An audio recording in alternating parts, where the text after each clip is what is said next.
এখন যে বিষয়টা আলোচনা করব সেটা হচ্ছে অম্ল ক্ষারক সাম্যাবস্থা। তো অম্ল ক্ষারক সাম্যাবস্থা কি এটা এখন আলোচনা করব যে অম্ল, আমরা এই বিষয়টা এখন আলোচনা করব যে অম্ল ক্ষারক সাম্যাবস্থা কি। তো আমরা এর আগের লেকচারগুলোতে শিখে আসছি যে রাসায়নিক সাম্যাবস্থা কি।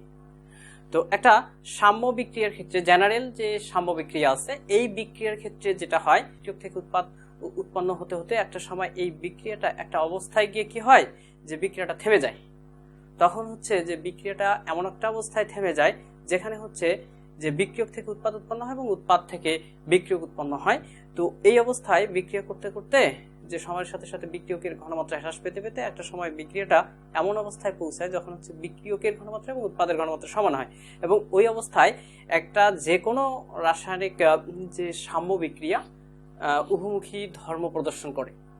তো অম্ল ক্ষারক সাম্য অবস্থার ক্ষেত্রেও সেই একই ঘটনা ঘটে যে অম্ল এবং ক্ষারক প্রশমন বিক্রিয়াটিও কি করে যে এক সময় একমুখী বিক্রিয়াটা চলতে চলতে বিক্রিয়ক থেকে উৎপাদ উৎপন্ন হচ্ছে। তো হতে হতে একটা সময় যে বিক্রিয়কের ঘনমাত্রা এবং হচ্ছে উৎপাদের ঘনমাত্রা সমান হয়ে যায়। অম্ল এবং ক্ষার প্রশমন বিক্রিয়ার ক্ষেত্রেও এই বিক্রিয়কের ঘনমাত্রা এবং উৎপাদের ঘনমাত্রা সমান হয়ে যায়। তখন ওই বিক্রিয়াটা সাম্য অবস্থায় পৌঁছায়। সচরাচর আমরা দেখি যে উভমুখী যে সাম্য বিক্রিয়ার ক্ষেত্রে আমরা সাধারণত একটা হচ্ছে বিক্রিয়া যখন সাম্য অবস্থায় উপনীত হয়, সাধারণ বিক্রিয়া অম্ল ক্ষারক সাম্য অবস্থার বিক্রিয়া নয়, সাম্য অবস্থায় উপনীত হয়, তখন হচ্ছে তার সম্মুখমুখী বিক্রিয়ার গতিবেগ এবং হচ্ছে পশ্চাৎমুখী বিক্রিয়ার গতিবেগ সমান হয়। ঠিক তেমনি যে অম্ল ক্ষারক সাম্য অবস্থার ক্ষেত্রেও যখন অম্ল ক্ষার প্রশমন বিক্রিয়া হয় তখন সম্মুখ বিক্রিয়ার গতিবেগ এবং হচ্ছে পশ্চাৎমুখী বিক্রিয়ার গতিবেগও সমান হয় এবং এই বিক্রিয়াটা তখন সাম্য অবস্থায় উপনীত হয়। এই যে বিক্রিয়াটা সাম্য অবস্থায় উপনীত হলো, অম্ল এবং হচ্ছে ক্ষারের যখন সম্মুখ বিক্রিয়ার গতিবেগ এবং হচ্ছে পশ্চাৎমুখী বিক্রিয়ার গতিবেগ সমান হয়, তখন ওই বিক্রিয়াটার অম্ল ক্ষারের প্রশমন বিক্রিয়াটাকে বলা হয় অম্ল ক্ষারক সাম্য অবস্থা। তো এখন আমরা জানলাম যে অম্ল ক্ষারক সাম্য অবস্থা কি। এখন আমরা আলোচনা করব এটা অ্যাসিড হতে গেলে তাকে কি শর্ত ফিল আপ করতে হয় আর ক্ষার হতে গেলে তাকে কি শর্ত ফিল আপ করতে হয়।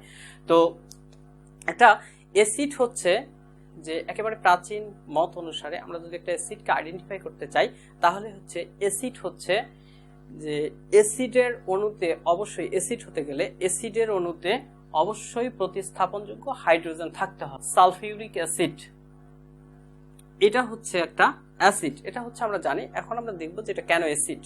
ধাতু বা ধাতুর ন্যায় ক্রিয়াশীল কোন একটা মূলক দ্বারা আমরা যদি ওই হাইড্রোজেনটাকে প্রতিস্থাপন করা যায় তাহলে ওই যে প্রতিস্থাপন যেটা থেকে হাইড্রোজেন প্রতিস্থাপন করা যায় সেটাকে আমরা অ্যাসিড বলবো। এবং এই বিক্রিয়াটাই হচ্ছে লবণ আর পানি উৎপন্ন হবে। যেমন সালফিউরিক অ্যাসিড, এটাতে যদি আমরা দেই ক্যালসিয়াম অক্সাইড, এটা হচ্ছে বিক্রিয়া করে উৎপন্ন করবে ক্যালসিয়াম সালফেট আর হচ্ছে পানি। তো এখানে ক্যালসিয়াম একটা, সালফেট একটা, হাইড্রোজেন দুইটা, অক্সিজেন একটা, আর এখানে অক্সিজেন একটা।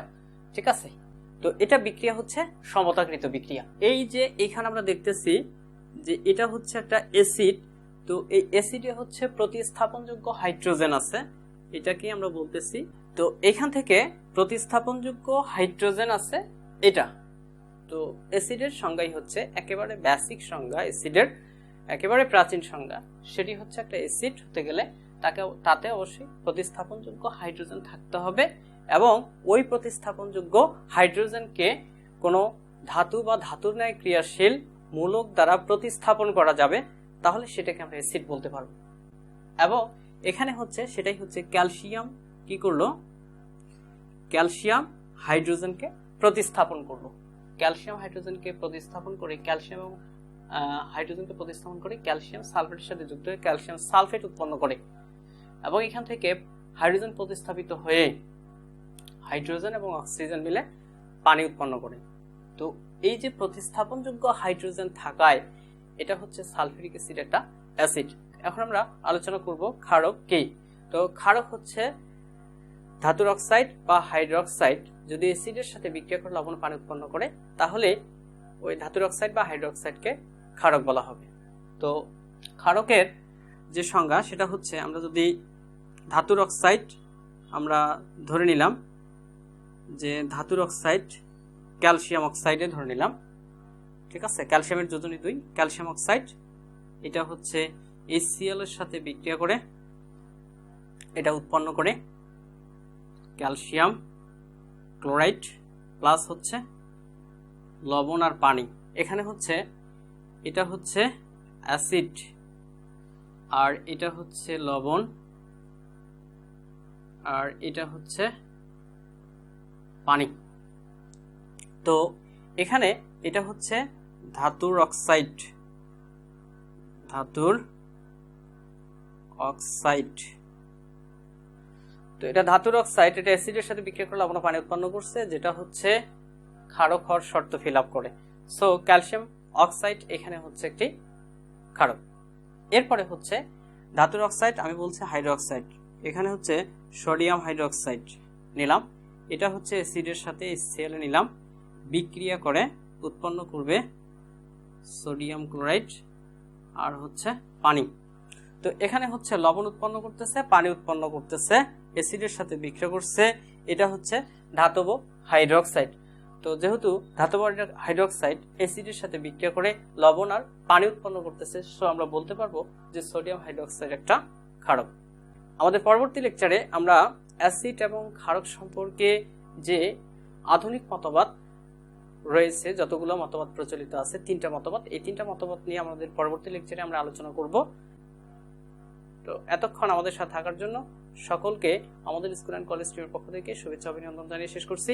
আসসালামু আলাইকুম।